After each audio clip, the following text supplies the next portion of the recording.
Hey yo yo yo! Salut les turfeuses! Salut les turfeurs! Bienvenue pour un nouveau pronostic de Benoît Requin! Merci pour vos likes, pour vos commentaires. N'hésitez pas à vous abonner pour recevoir tous mes pronostics tous les jours. Ok, place au pronostic du quintet du jeudi 14 mai. Direction Paris-Longchamp pour le prix de cheville. C'est du plat, 1600 mètres, il y a 18 partants. Réunion 1, course 6. Le départ est fixé à 13h50, 40 000 euros. C'est un handicap divisé, référence plus 16. Corde à droite et piste en herbe. Pour chevaux entiers, hongres et juments de 5 ans et au-dessus, ayant couru depuis le 1er septembre 2019, inclus. Indice de confiance 1 sur 5. Là, c'est un quintet ultra archi ouvert. Le lot, il est touffu. On a là un quintet surprise, donc à jouer bien sûr avec modération. Les amis, le proverbe du jour. Alors, c'est une citation du philosophe Confucius. Exige beaucoup de toi, de toi-même, et attends peu des autres. Ainsi, beaucoup d'ennuis te seront épargnés. Il est pas mal cette petite citation. Allez, petit retour sur le quintet du mercredi 13 mai. Dans mon pronostic, je vous ai donné le tiercé, mais alors là, ça s'est pas du tout passé comme on voulait là les amis. Ah ouais non mais c'était quoi ce quintet là? La disqualification du favori à 1,20€. Clean game le 15. Après on rajoute aussi l'enquête. Oui, disqualification du 14, Delia Lipambro, allez hop, enquête, disqualification. Ah, c'était bizarre ce quintet. Non, j'ai vu en plus dans les commentaires, il y en a, ils ont mis... Oh là là, franchement, c'était chaud. Il y en a, ils l'ont joué le 15, là, je vois, il y avait écrit mise maximum, non, je vois, il y en a, ils ont mis le paquet là-dessus. Déjà, c'est dangereux, les amis, de jouer des favoris aussi bas, parce que est-ce que le jeu envoie la chandelle? Et oui, parce que quand la cote, elle est trop basse comme ça, attention, parce que du coup, même si on gagne, on va miser 100 euros, on va gagner quoi? Des centimes? Non. C'était pas le bon plan là. Mais par contre, là, franchement, il nous a tous bluffés. Hein. Alors, on n'y croyait pas. Hein. C'était le grandissime favori. Il était censé gagner à l'aise. Et ben voilà. Vous voyez, hein, il faut jamais baisser sa garde. Never. Ok, les amis, on commence le pronostic. On commence avec le numéro 1, mon ami l'Écossais. Il est régulier. Il est quasiment à l'arrivée de toutes ses courses. Bon, il va aussi porter le plus gros poids et sa marge de manœuvre se réduit. Autre point à souligner, il est plus confirmé sur des distances plus courtes. Mais sur sa classe, il ne faudra pas le sous-estimer car c'est loin d'être un interdit, bien au contraire. Le numéro 2, l'Arno. La régularité ne fait pas partie de ses qualités. Il aime courir en tête et son numéro 15, à la corde, va l'obliger à faire un effort supplémentaire qu'il pourrait payer cher. Donc, tout sera une question de parcours, mais comme d'habitude avec lui, ce sera tout ou rien.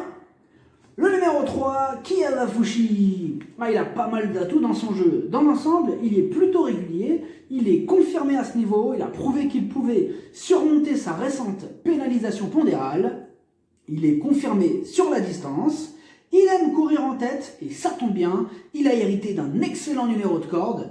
Ce jeudi, il s'annonce redoutable, énorme, oui. Le numéro 4, Rajkumar. Alors lui aussi a tout pour plaire. Il reste sur une belle victoire. Il est en plein dans sa catégorie, il est régulier, il adore cet hippodrome. Bon, il a pris 3 kilos de pénalité suite à sa dernière victoire, mais il semble encore en mesure de faire mal. Ce jeudi, il a une belle carte à jouer. Le numéro 5, Schilling, ce sera sa première fois sur cette piste et il aurait préféré un terrain beaucoup plus souple. Il aborde ce rendez-vous avec une pénalité de 4 kg. Ça marche donc, elle se réduit. C'est un attentiste et il aura besoin d'un parcours sur mesure pour espérer accrocher une place, mais il a la qualité nécessaire pour bien faire, mieux vaut ne pas le sous-estimer. Le numéro 6, Léonio. Lui a pris 1 kg de pénalité suite à sa dernière victoire. Il aurait préféré une distance plus courte. Ses 2 essais au niveau quintet se sont soldés par 2 échecs. Il n'a pas le choix des engagements, alors il va tenter sa chance malgré ça. Il n'aura pas le droit à l'erreur s'il souhaite intégrer la bonne combinaison. Le numéro 7, Alfieri. Il reste sur 2 victoires au niveau inférieur. Cette fois-ci, il monte donc de catégorie. Il n'a plus de marge de manœuvre, mais il est dans le même état de forme qu'avant le confinement. Il ne faudra pas le sous-estimer, car il est capable de jouer les troubles fêtes, donc attention à lui. Moi perso, je l'ai gardé très haut, je l'aime bien ce numéro 7. Le numéro 8, Millfield. Ses 4 dernières courses, 4 échecs. La régularité ne fait pas partie de ses qualités. En 9 courses, seulement 2 fois à l'arrivée. Il est confirmé à ce niveau, mais on ne sait jamais sur quel pied danser avec lui. Et comme d'habitude avec Millfield, ce sera tout ou rien. Le numéro 9, Devon Infushi. Ses 7 dernières courses, 7 échecs. Il a hérité d'un mauvais numéro de corde. En revanche, sa situation sur l'échelle des valeurs ne cesse de s'améliorer. Il va bientôt refaire parler de lui. Et même si on a surtout besoin qu'il nous rassure, pour les raisons évoquées, on doit lui accorder une note de méfiance. Le numéro 10, Villaro. Il est plutôt régulier dans l'ensemble. Et il n'a plus à faire ses preuves à ce niveau de compétition. Il est dans son jardin à Paris-Longchamp, il a hérité d'un excellent numéro de corde, tout est réuni pour le voir à l'arrivée, et bien sûr qu'on le garde. Le numéro 11, Sandissime. Alors lui, il a le défaut de ne pas répéter ses bonnes sorties, mais attention, il a aussi pour habitude de bien courir sur sa fraîcheur. Il a aussi déjà prouvé qu'il était compétitif, sa situation sur l'échelle des poids est correcte, et même s'il a hérité d'un numéro de corde qui n'a rien d'un cadeau, c'est quand même un possible casseur de tickets. Attention. Le numéro 12, le numéro 12, French Pegasus. Il reste sur 2 échecs consécutifs.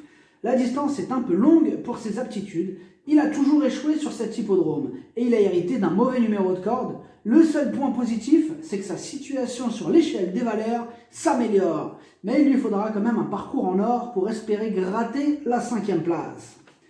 Le numéro 13, Jumping Jack Flash. Alors lui aussi reste sur 2 échecs consécutifs. Sa marge de manœuvre se réduit dans ce quintet. Il va découvrir l'hippodrome de Paris-Longchamp. Sans en faire une totale impossibilité, il y a d'autres chevaux qui passeront en priorité, même si on sait bien sûr qu'en plat, bien souvent, les outsiders sont rois. Le numéro 14, Maximum Aurelius. Il reste sur une victoire au niveau inférieur et revient dans la catégorie des handicaps. Gardons en tête qu'il a déjà gagné 3 fois au niveau listed. Et malgré son mauvais numéro de corde, mieux vaut ne pas le sous-estimer car c'est une surprise possible, grosse méfiance. Le numéro 15, Mr Magic. Il reste sur une 2e place et aura l'avantage d'être associé au talentueux Stéphane Pasquier. Mais il monte de catégorie et sa marge de manœuvre se réduit. Il n'aura pas le droit à l'erreur pour espérer terminer à l'arrivée de ce gros quintet. Son numéro de corde, va l'aider. Et c'est donc encore une possibilité dans ce quintet très ouvert. Pourquoi pas dans un champ réduit. Pourquoi pas. Le numéro 16, Zalamea. La régularité ne fait pas partie de ses qualités. En 7 courses, une seule fois à l'arrivée, mais sa situation sur l'échelle des valeurs s'améliore. Il a terminé 3e de cette même course l'année dernière et il a hérité d'un bon numéro de corde. Bon, d'après son entraîneur, il ne sera pas à 100%, mais en plat, on sait que tout est possible, les amis, donc petite méfiance. Le numéro 17, Woodmax. Il reste sur 2 échecs et il a le défaut lui aussi de ne pas répéter ses bonnes sorties. Il a aussi hérité d'un mauvais numéro de corde. En revanche, il a déjà fait ses preuves auparavant, se classant 4e d'un groupe 1 à l'âge de 2 ans. Mais depuis, c'est vrai qu'il déçoit au niveau qui nous intéresse. Et au vu de ses dernières performances, difficile de lui accorder notre confiance. Le numéro 18, Walek, c'est un spécialiste du cassage de tickets. Sujet très expérimenté, il adore cet hippodrome. C'est le plus léger de la course. Il va profiter de sa fraîcheur et de sa situation en bas de tableau pour casser un maximum de tickets. C'est loin d'être un interdit. Il intéressera les amateurs de grosses cotes et de champs réduits. Ou alors de très grosses cotes. Parce que je pense qu'il y aura une bonne cote. Après, bon, des fois, ça bouge, mais bon. Non, je pense que, ouais.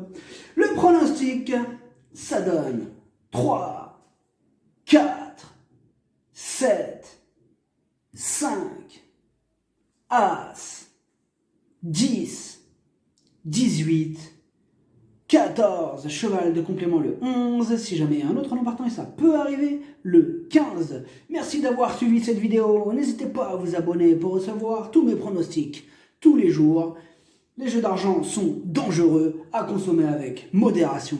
Bonne chance, chopez-le moi et faites attention à vous. Ciao.